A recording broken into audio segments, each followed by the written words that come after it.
Et bien bonjour à toutes et à toutes et bienvenue sur ma chaîne YouTube entièrement consacrée au tuto d'informatique. Aujourd'hui je vais aborder un sujet que j'aurais dû aborder il y a pas mal de temps, c'est-à-dire créer une mini-série de tutoriels en fin de compte, d'environ une dizaine de vidéos dans laquelle je vais vous apprendre vraiment les bases des bases de la base de Photoshop.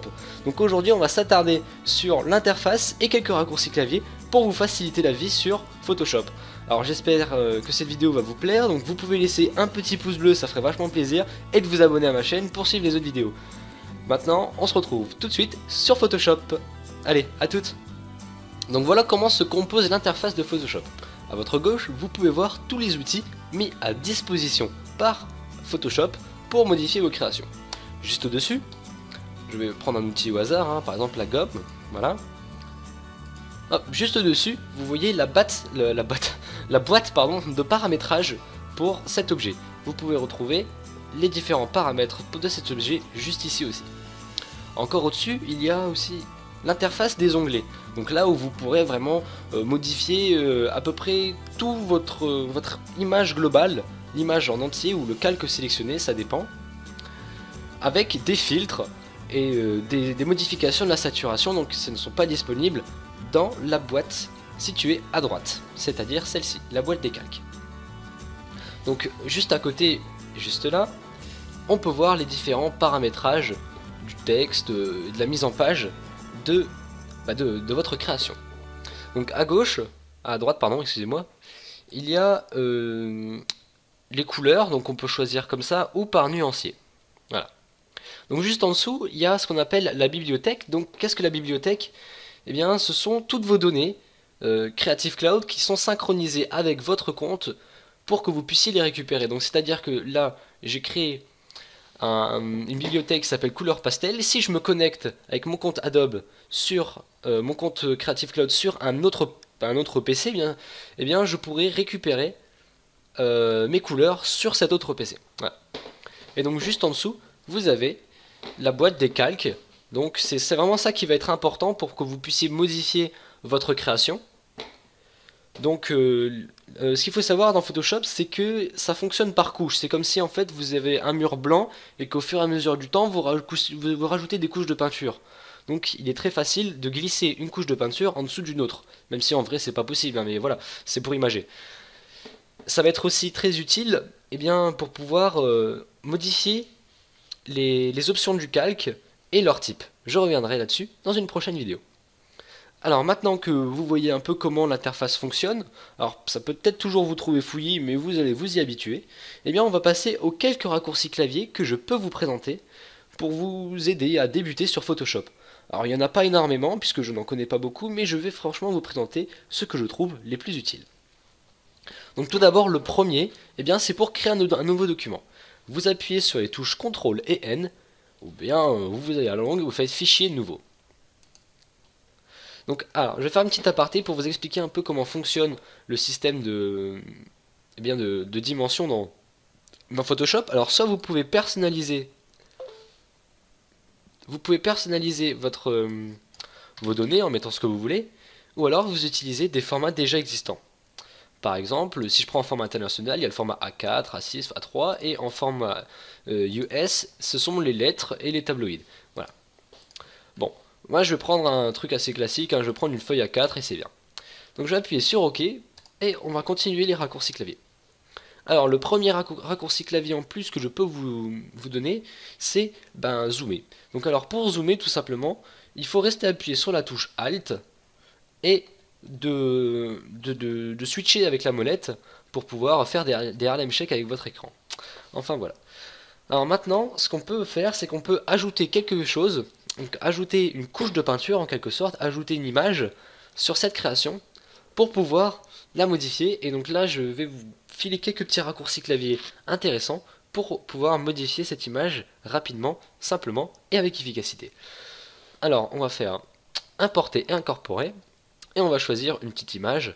Donc alors voilà, moi je vais prendre cette création là. Donc cette création je l'ai réalisée il n'y a pas très longtemps, c'était il y a à peu près 2 mois. Et vous pouvez la retrouver sur mon profil DeviantArt. Il est dans la description. On va appuyer sur Entrée.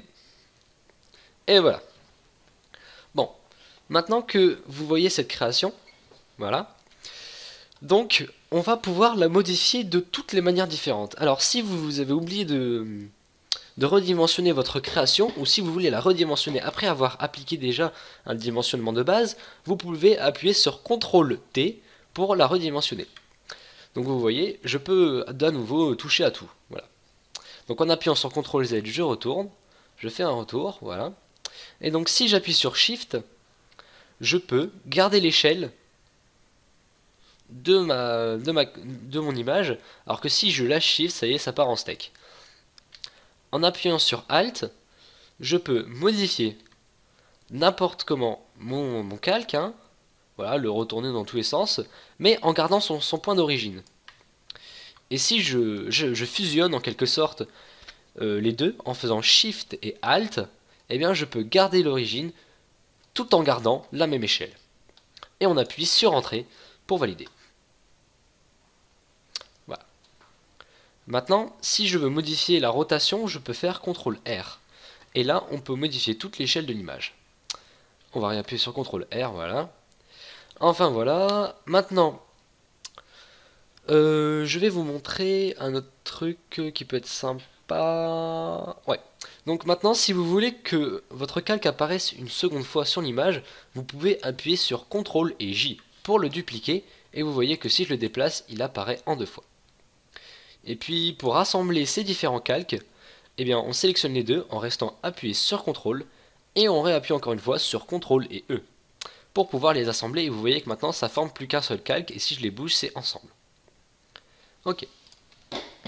Là maintenant ce que je vais faire, donc je vais utiliser un outil, j'avais dit que je n'allais pas le faire mais je suis obligé de le faire pour vous montrer quelques petites astuces au niveau du clavier. Donc je vais utiliser un outil de sélection elliptique, donc c'est-à-dire en ellipse, hein, voilà.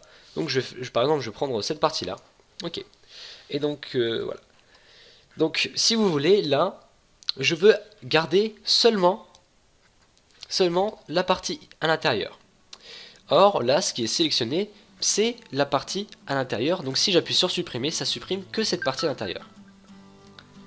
Ce qu'il faut faire, c'est qu'il faut appuyer sur plusieurs touches. Bon là par contre c'est assez carabistouilleux, hein. Il faut appuyer sur CTRL SHIFT et I pour inverser la sélection. Et là vous voyez que si je supprime seulement ce qu'il y a autour. En appuyant sur CTRL Z, je vais retourner en arrière.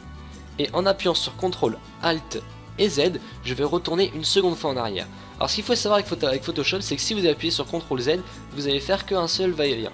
Donc il faut appuyer sur Alt sur CTRL et Alt pour pouvoir revenir en arrière plusieurs fois. Voilà. Et donc maintenant, pour désélectionner mon cercle, hein, mon ellipse, j'appuie sur CTRL et D. Voilà. Donc je pense que là c'est à peu près tout pour les premiers raccourcis clavier que je peux vous conseiller. Après vous en découvrirez à travers le temps et à travers les tutoriels que vous allez regarder sur internet.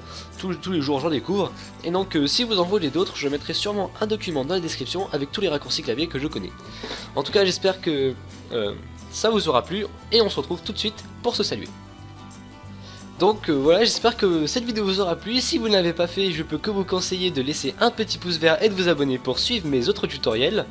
Laissez un commentaire, que ce soit positif ou négatif, je m'en fiche, mais soyez explicite pour que je puisse évoluer dans ma manière de faire sur ma chaîne YouTube. Donc maintenant que c'est terminé, eh bien je peux que vous souhaiter une bonne fin de journée et à la prochaine pour un nouveau tutoriel. Allez, ciao!